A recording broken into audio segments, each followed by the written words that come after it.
Topic casual income. आज का हमारा टॉपिक है कैजुअल इनकम, जिसका मतलब होता है आकस्मिक आय।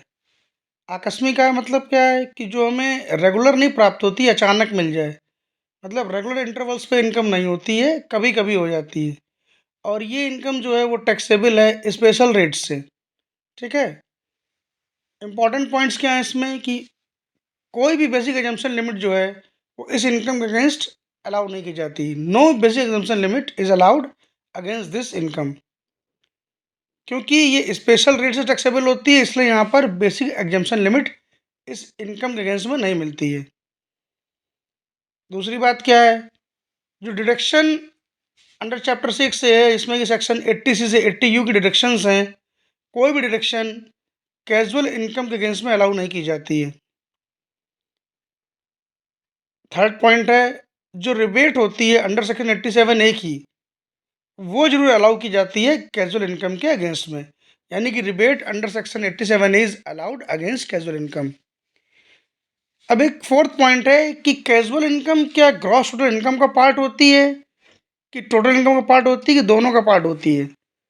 तो देखिए, casual income is a part of gross total income as well as also included in total income. उसका रीज़न क्या है? उसका रीज़न ये है कि देखिए, कैजुअल इनकम को जब हम ग्रॉस टोटल इनकम में ऐड कर लेते हैं और उसके अगेंस्ट में कोई डिडक्शन अलाउ नहीं होती 80 से 80U की, तो जो भी कैजुअल इनकम का अमाउंट है वो अमाउंट सेम रहता है, तो वो टोटल इनकम का भी पार्ट बन जाता है। फॉर एग्जांपल, मान लीजिए अगर हमारे पास कोई इनकम नहीं है, केवल कैजुअल इनकम है 30,000 रुपीज़, तो हमारी ग्रॉस टोटल इनकम का पार्ट बन जाएगी। अब उसमें हम 80 से 80 की कोई डिडक्शन तो ले नहीं सकते, तो हमारी टोटल इनकम का पार्ट बन जाएगी।